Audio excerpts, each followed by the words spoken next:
Hello, my name is Jasmine Jones. I'm a licensed clinical social worker, and welcome to Black Girl Therapist in the Wild. And this is Poof, my cat, her new little spot. And also, this happened, so I'm probably gonna not wear these as much on this video. Sorry about the picking at my face, cat hair everywhere. So today's topic is going to be kind of like a social commentary slash rant slash looking at some, researchers' opinions on, what the topic is. And basically we're going to be talking about sexual trauma as it presents in men. And this can be men of any race. Culture does play a part, of course, but, I'm looking at more so the overall, piece here, because I seem to find that the same behaviors happen in multiple cultures when men have experienced sexual trauma in their childhood. So the main key factor here is sexual trauma in childhood and its effect on adult men as they get older. So yeah, stay tuned. I hope that you get some good information. So first and foremost, I want to talk about what is it called when someone has been, what's the diagnosis usually when someone has been abused sexually as a child? So if it was a one-time thing that happened, we call that acute PTSD, acute post-traumatic stress disorder. And basically what that means is that the incident was one time, and hopefully therapy or some kind of services was sought out to help that child so that they could get past it and still have faith in humanity and people in the world. And then there is complex PTSD, where it was the assault happened multiple times, whether it was an ongoing assault by someone in the home when you were a child or at school or something, and it happened multiple times for a long period of time, from the age of 5 to 12, it was happening periodically. Or it could be multiple events that have happened throughout your life. So you had a sexual assault, molestation when you were 12, then in high school someone completely different assaulted you, and then in college you had another sexual assault. So that was multiple times the same thing happened.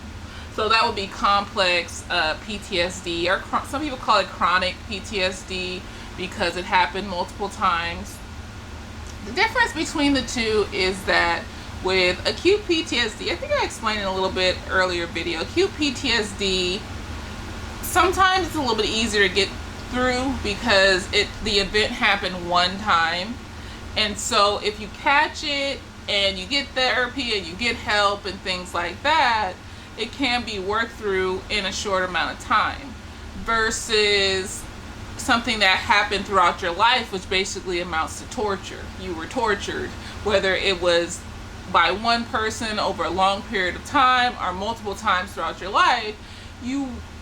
It happened enough for you to basically change the outlook of how you see the world, change how you create relationships with people, change how you think other people view you as a person, and so on and so forth. So you move through the world completely different after having a chronic experience like that, versus if it is acute, you can still have those feelings and symptoms and things like that. But acute means that although this happened with one person one time, you were still surrounded by positive influences and positive people, so you weren't continuously experiencing trauma, so it's about the continuousness of it. So when we label something acute, there is no continuation of trauma. So when it's complex, that could mean one person in your family did it,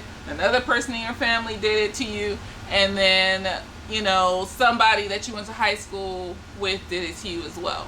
And so there was no safe haven. Trauma continued in other ways as well. Maybe you were looked down upon for speaking up about it. Maybe there was just a lot of conflict in the home as well surrounding you on top of this thing, and that's all trauma piled up one on top of the other.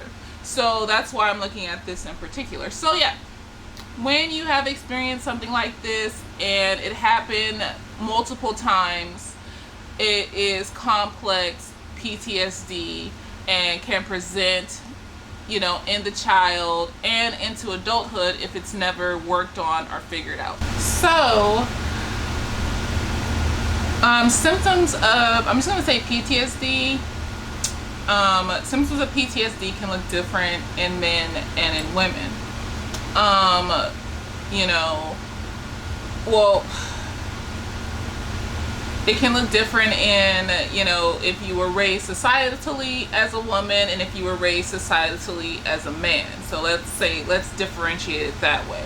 So a lot of times, since this video is about men, a lot of times in cisgendered men, I'm going to focus on them because I haven't necessarily researched a lot of stuff about trans men or anything like that, as far as their experiences. And well, it's mainly more so just because if you're not raised as a man, then it does present differently. And I'm going to go into that a little bit about society's part. So in men, you will find the same symptoms: depression, anxiety, flashbacks, nightmares, aggression, things like that, but it'll present a little bit differently. So instead of admitting that they're depressed, you might find a lot of aggression, a lot of angry feelings, lashing out a lot and things like that. Difficulty taking responsibility for their own actions, you know, not being able to differentiate between, you know, positive expressions of emotions when upset versus negative expressions of emotions when upset. Denial that anything happened to them, and that goes into the societal part as well, so we're going to go into that piece next. Denial that they were ever abused, you know, denial that anything bad happened. Promiscuity, you'll see, you know, promiscuity is also in folks raised to be female as well, but, you know, in men it presents as, oh, he's the player, he's the pimp, he's the guy that all the girls want. But you almost see this kind of franticness in the need to have sex. You know, a few folks I can think of, you know, that would be an example, or one, Future, the rapper, you know, R. Kelly, you know, that's another one. The franticness in this need to have sex, to have babies, to procreate, but not knowing why, kind of chasing this high, you know, the sexual addiction towards, but why? Why do I have a sexual addiction, you know? So, you know, the way society sets it up, though, is, oh, if you have a lot of women, you are a pimp, a player, this or that. You know, and this is seen throughout multiple cultures. That's why I'm not limiting it to one culture. I mean, you can see in different cultures, people marrying children young, you know, and making it seem okay. And that's, you know, are the boys can sow their wild oats and they can, you know, go out and have sex at a very young age and get it out of their system before they get married and things like that. Are just, you know, kids, you know, having babysitters and then saying they lost their virginity to their babysitter. I read an article where I believe Chris Brown said that he had lost his virginity to his babysitter, lost their virginity. And there are tons of people in society, I guess I'll just mix the two together, two parts together. Society basically plays a large part in this. This is the issue here. Is there are a lot of men, grown men, that are going around saying that they lost their virginity when they were like 11, 12, 13, 14. I think Chris Brown said he was 8 when he lost his virginity to his 14 or 15-year-old babysitter. And they're going around saying these things, but it's kind of like, you didn't lose your virginity, you were molested. And you can kind of see it in the behavior of the folks that, you know, say that they've lost their virginity. Like, I think Lil Wayne had this whole story about where he was presented with like a 14-year-old girl to have sex with at a very young age, you know, by his management. And if you look at these folks today, drug issues, aggression issues, acting out issues, defiant behavior, they don't have to admit that they were molested in order to see that they have a problem, you know. And aggression is a part of acting out, impulsive behavior, a lot of impulsive things that you can see them do in real life. A lot of these men just impulsively, especially around sex, impulsively have sex with women, and then are with other men as well. You know, I often think that the downlow men, the men that are in the closet, but they never admit to being gay, you know, it's almost like a disgust feeling with being gay. And some of that is society telling them that gay is wrong and all this other stuff and things. But it's a spectrum, and I truly do believe that some of these men on this spectrum are repeating trauma. You know, they're repeating the coping skills that they used to get through their trauma when it was happening. You know, whether that is the orgasm they had, you know, your body will automatically have an orgasm if it's touched in a certain way. So whether it's the orgasms they had and then they kind of clung to that, and that feeling of release to kind of help them get through negative emotions, or it's the violent behavior acting out, or even if during the trauma the child froze, so you got the fight, flight, or freeze reactions to being in danger. So even during the trauma, if the child froze and they couldn't move, it's an automatic thing that your body does. It does not mean that you're weak. It's just what happens, like a deer in the headlights. But because that happened, they developed a sense in them of they wish they could have fought their abuser. They wish they could have got back at their abuser. Well, then what happens is that feeling of I should have done something but I didn't is attached to other people around them as they get older. Okay, well, I'm going to be the bully at school then. I'm going to be the violent partner in a relationship. I'm going to be, you know, I'm going to have an attitude and lash out at everybody because that's the only way I feel like I could have defended myself when I was younger. So this is the only way I will defend myself. And a lot of these reactions can be subconscious. So basically they're not necessarily consciously thinking to do these things. It's just a snap reaction because they've done it so long that they basically practice how to do their bad coping skills to the point where it's just a habit now. It's just a knee-jerk reaction. They don't think about it. So, you know, recognizing that society plays a part in men going out and being just overly promiscuous, even though, and it's not that I'm saying it's wrong to have sex. It's more so that it's an urge that I have to fulfill in order to feel better. Like, I get upset, and instead of having multiple coping skills like meditating, talking to a friend, going out with some people, reading a book, exercising, you know, you have your whole toolbox of coping skills. Instead of having that, you have this one thing that you use all the time to make you feel better. It's like an addiction to, and you can become addiction is a part of it too. You know, you can become addicted to drugs because you're trying to numb the pain of the depression or the flashbacks or things like that. Or you become addicted to sex because you are repeating your trauma, basically. And I'm going to go into that. That's an article that I read a lot to clients. It's basically a compulsion to repeat your trauma. And this is one of the main reasons that I think a lot of men that are in the closet, not everyone, sexuality is a spectrum, not everyone, but some of them that feel that they are not gay might be because they are compulsively repeating trauma from when they were molested or abused as a child. And I think there are some that are like that. Not all. Nope. Not saying all. I'm just saying there's a spectrum, and I think they're on the spectrum too.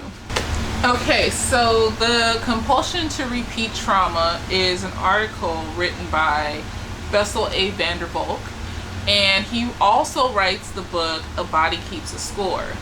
And basically what it's talking about is a person who's experienced, I'm trying to find the notes that I have, a person who's experienced trauma and their compulsion to go through similar things as their life goes on, being drawn to people that were similar to the people that traumatized them, hurt them, and things like that. Repeating acts of trauma that they experienced in the past, especially complex PTSD. In the article, it mentions, I'm going to link the article below too, just so that you can read it. And I definitely think that you should check out The Body Keeps a Score. It's a very good book. Basically, the article points out a story of a guy that was in, I think, the Vietnam War and witnessed a friend getting shot. And basically on the anniversary of his, I don't know, what do you call, I guess his friend, his I don't know what they call, co-worker. I'm sorry, anybody that's in the armed forces. I don't know what it's called, but his friend got shot. So on the anniversary, he impulsively has an urge to go to a liquor store and rob it, in the goal, I guess, of getting shot by the person that runs the liquor store or the police officer, you know, so, or a police officer that's called or whatever, or something like that. And so basically it's talking about how, like, victims of sexual abuse can end up being, you know, prostitutes and things like that, because they believe either they deserve it, it's a compulsion to repeat the trauma and re-experience it again and again. Now, an excerpt from the article, it's a section, it's called Addiction to Trauma.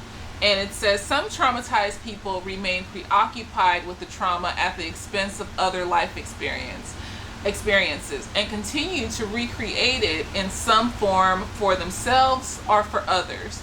War veterans may enlist as mercenaries.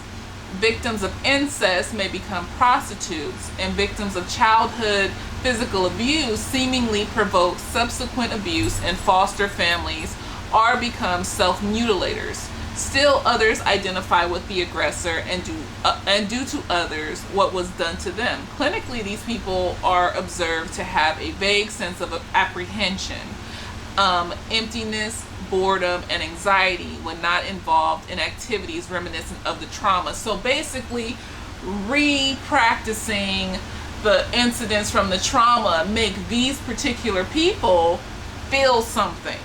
Otherwise, they don't feel anything.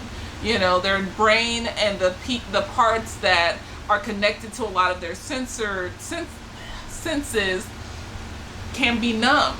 And that happens with prolonged trauma, you know. So if we think to men that are very promiscuous, are men that repeat or do very violent things, are men that do very toxic things in relationships and relating to other people, relating to women, relating to friends and things like that, it's almost like they are trying to feel something, so they hurt people or they hurt themselves in order to feel something or in order to overcome a negative feeling. Like, I feel tired and stressed today, so I'm gonna go hit somebody. I feel tired and stressed today, so let me thumb through my 100 people that I have to have sex in my phone with and find somebody. So that's their coping skill, and usually it's only one in particular, you know. So it could either be sex, it could either be physical abuse, but, you know, and sometimes it can be both, you know, using sex to control, using physical abuse to control. It's a lot about staying in control of yourself because you didn't have the control when you were younger. And this is why I go into men that are on the down low, vehemently, is that how you say it? Whatever how you say it word. Deny that they're gay, just get angry and upset. And from what I've seen from documentaries about it, a lot of them describe it as an urge, like I need to go do this thing. And it's like the urge usually comes around a conflict, like I'm stressed at work, so I need to go do this thing. And it doesn't mean that if anyone's stressed out and they want to go have sex that they were traumatized.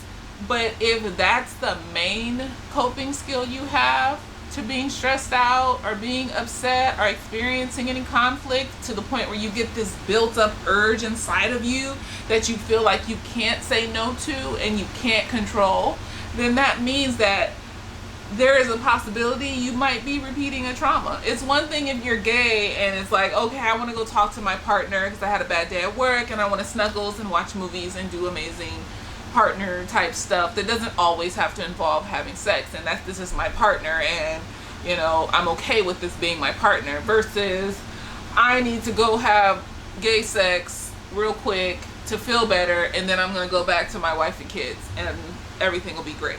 You know, it's a totally different thing, because you're using people on both sides to fulfill this urge in you that a lot of times you have no explanation for. You know, when you're out here being promiscuous with a bunch of women, you know, same thing. You know, I have all of these women that all I do is have sex with them, but I have no relationship with them. And all I can think about is having sex.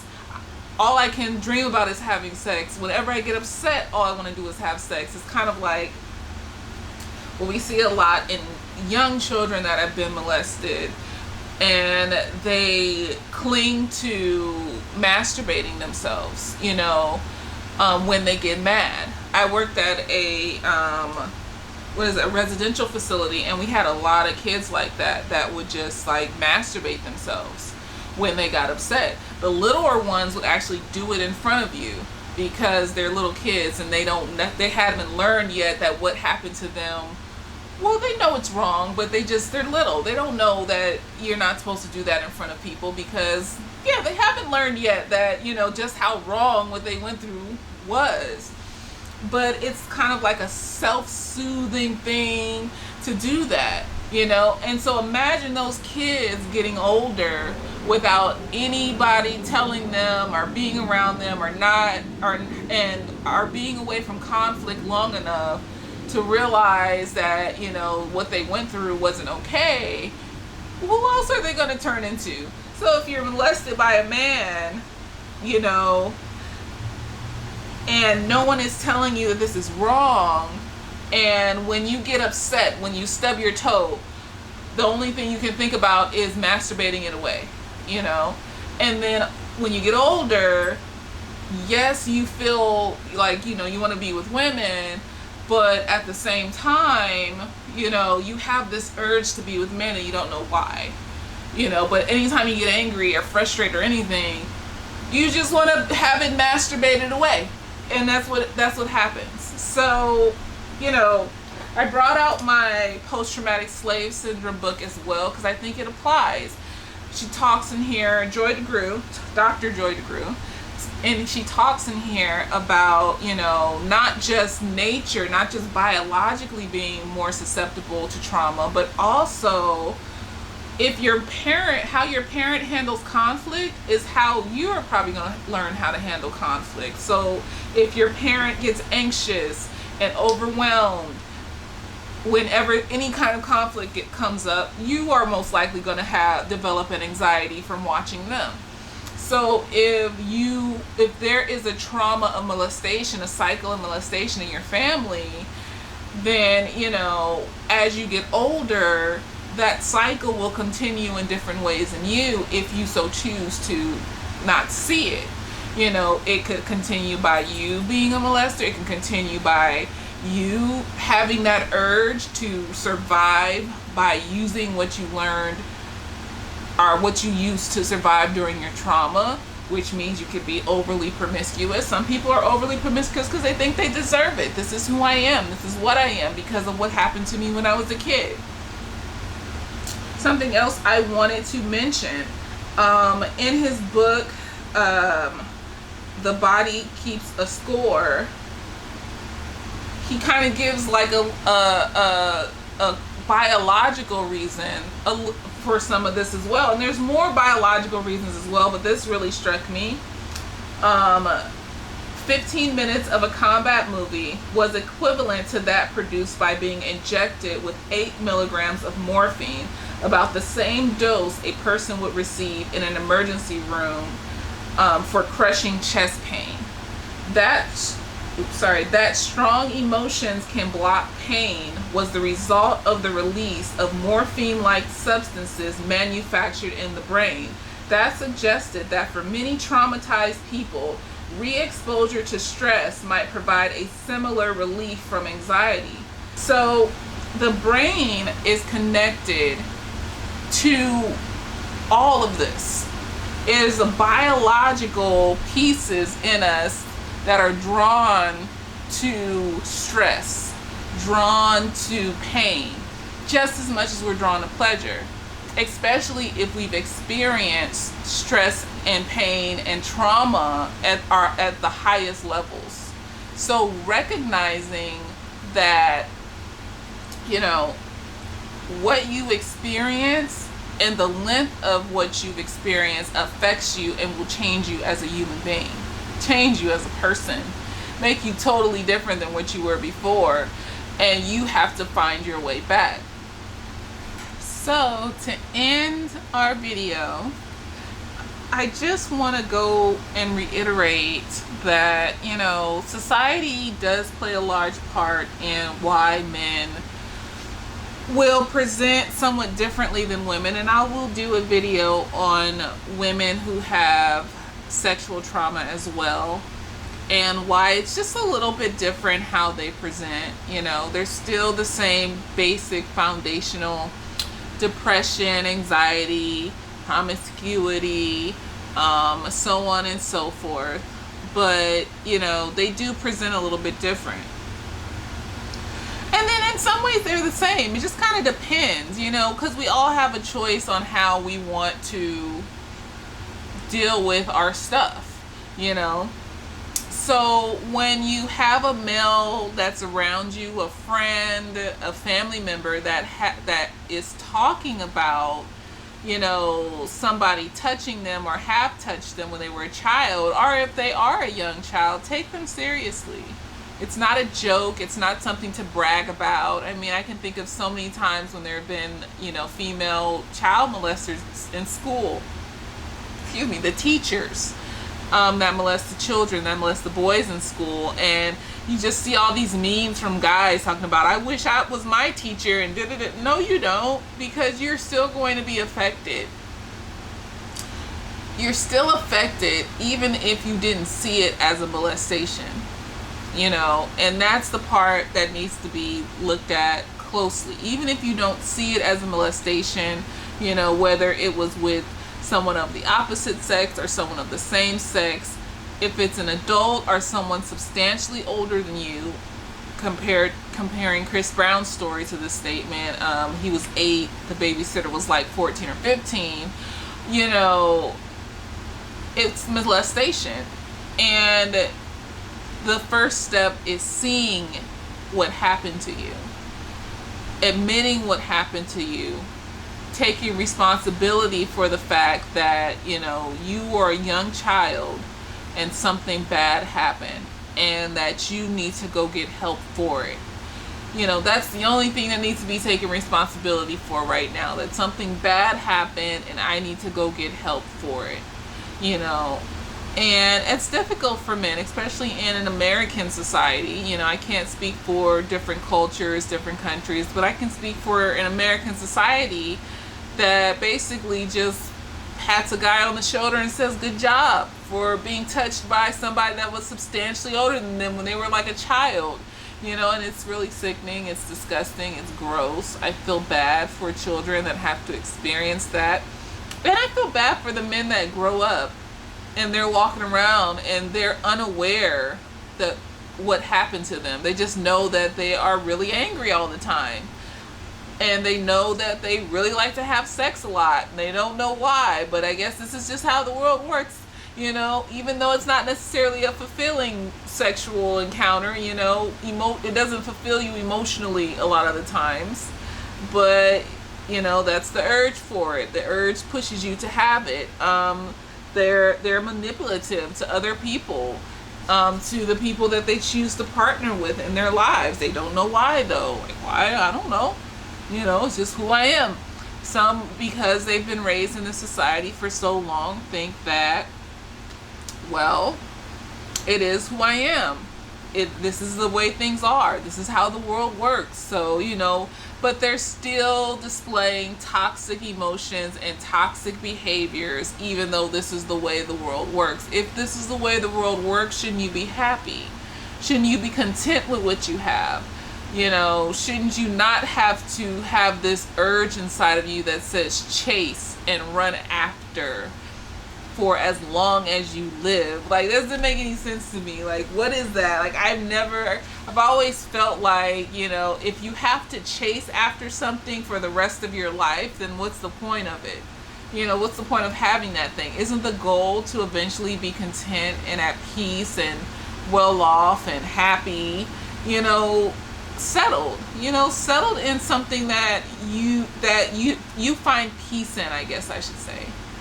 And if that's not the goal, then what's the point? Because chasing something just seems very tiring. It just seems exhausting. You know, for the rest of your life, you're chasing after this thing that you don't know what it is. So yeah, that's it for today. Who has refound her spot? I think in a few, because there's some cutscenes, so I think in a few clips she was gone. But she has refound her spot. I think she likes this little yellow light. So, as the great Tino from The Weekender says, later days.